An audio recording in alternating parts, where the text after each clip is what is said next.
Une initiative dont le mystère est beaucoup plus grand que les parties claires. On sait qu'elle a été lancée à la surprise de toutes les parties concernées. On sait que rien n'a été préparé à l'avance. Et on sait que maintenant on tente de pousser les parties à se mettre d'accord sur un ordre du jour dont on ignore tout. Donc il n'y a rien de préparé à l'avance. On ne sait pas quel sera le format de ces conférences, à partir de quel point reprendront les négociations. Est-ce qu'elles seront directes? Est-ce qu'elles seront multilatérales? Sur quoi porteront-elles? On ne sait rien de tout cela. Tout ce que l'on sait, c'est que la France déploie des efforts diplomatiques pour pouvoir réunir les parties concernées à Paris. Mais pour faire quoi?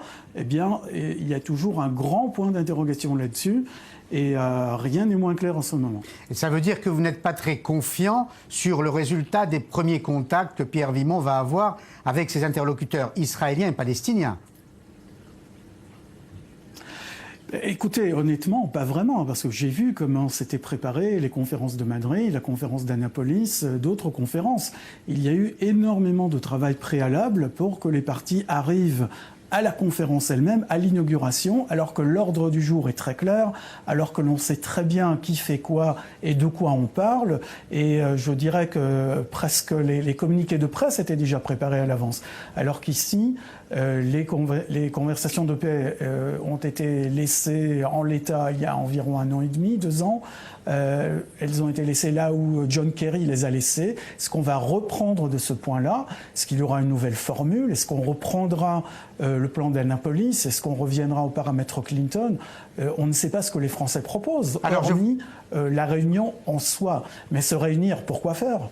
Alors justement, je vois bien votre prudence ou votre méfiance, mais tout de même, vous aurez noté une évolution perceptible, même assez spectaculaire, de la position française. Laurent Fabius, l'ancien ministre des Affaires étrangères, menacé de reconnaître automatiquement l'État palestinien en cas d'échec d'une conférence internationale. Jean-Marc Ayrault, son successeur, dit le contraire. Est-ce que ça n'est pas un signe positif, un message positif que la France envoie à Israël ?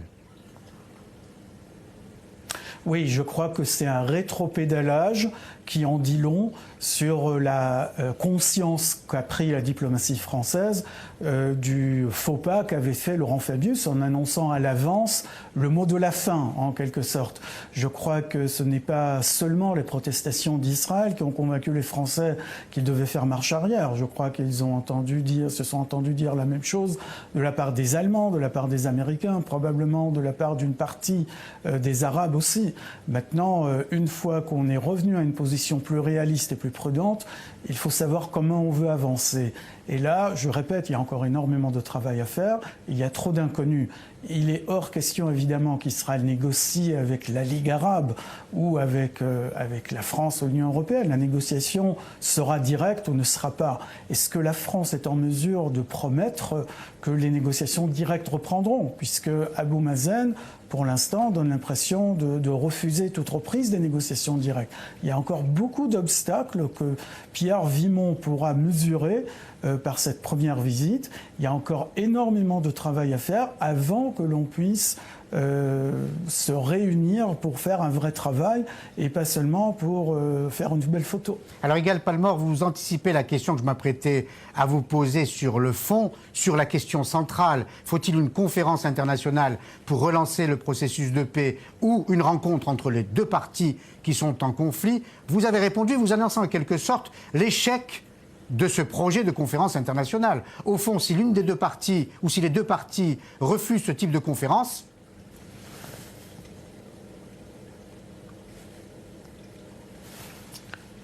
je n'entends plus, mais en tout cas, ce qui est clair, c'est que les conférences passées qui ont réussi avaient ceci de particulier, qu'elles avaient simplement permis aux deux parties de s'asseoir l'une face à l'autre avec le soutien de tous les amis de la paix, qu'ils soient européens, américains, arabes ou autres. C'était ça la réussite d'Annapolis et la réussite de Madrid.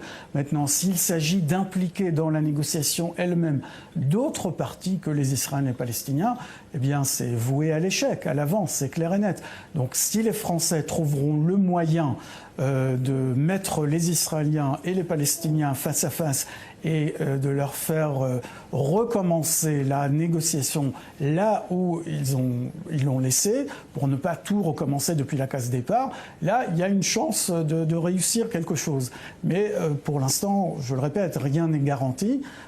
Et je crois que c'est pour ça qu'on entend le gouvernement israélien demander et reformuler l'exigence de base qui est une négociation directe et rien d'autre. On vous garde encore 2 minutes pour avoir votre avis sur un autre dossier tout aussi préoccupant, le dossier Iran. Benyamin Netanyahou a demandé aux grandes puissances de sanctionner Téhéran après les tirs de missiles balistiques. Gabriel Nola. Une punition, c'est la demande faite par le Premier ministre israélien aux grandes puissances suite aux essais iraniens de missiles balistiques. J'ai enjoint les bureaux des affaires étrangères à prendre contact avec les grandes chancelleries et d'honorer leurs engagements d'empêcher l'Iran de violer les résolutions votées par l'ONU concernant les tirs de missiles balistiques. Il est inconcevable que l'Iran ne soit pas sanctionné pour ces actes. Un appel entendu par Jean-Marc Ayrault en marge des débats sur l'avenir de la Syrie. Le ministre français des Affaires étrangères appelle également à la prise de sanctions si nécessaire contre la République islamique. Présent à ses côtés, John Kerry parle lui aussi de violation par l'Iran des résolutions de l'ONU. Et pour cause, la résolution 2231 oblige l'Iran à s'abstenir de lancer des missiles balistiques. Benyamin Netanyahou attend lui le monde au tournant, 8 mois après l'accord sur le programme nucléaire de Téhéran. Il s'agit d'une étape importante et d'un test tout aussi important pour les grandes puissances dans l'application de l'accord nucléaire. L'inquiétude de Jérusalem justifiée par les inscriptions en hébreu mentionnées sur l'un des missiles, Israël doit être effacé. Au lendemain de ces essais de missiles longue portée, l'ambassadrice américaine aux Nations Unies Samantha Power a réclamé, elle, au Conseil de sécurité la tenue de consultations sur le sujet. Vous aurez évidemment reconnu la voix de Jonathan Serrero. On retrouve Yigal Palmor en direct de Jérusalem. Benyamin Netanyahou a-t-il une chance d'être entendu, Yigal Palmor ? Je l'espère, mais j'en doute parce que tout le dossier des missiles balistiques a été laissé hors accord. Il n'est pas inclus dans l'accord sur le nucléaire qu'ont signé les grandes puissances avec l'Iran. Cela prouve une fois de plus que cet accord portait énormément de trous et l'Iran, on l'avait dit, on avait prévenu tout le monde que l'Iran ne manquera pas une seule occasion de s'engouffrer dans ces trous béants laissés dans l'accord. Ce n'est pas du nucléaire, ce ne sont que des missiles balistiques. Ils peuvent atteindre Israël à tout moment. Et pour que personne ne se pose des questions sur l'objectif de ces missiles, vous avez vu les inscriptions. Il faut effacer Israël. Donc là, c'est une provocation vraiment grossière à la communauté internationale. Mais la communauté internationale n'a rien prévu.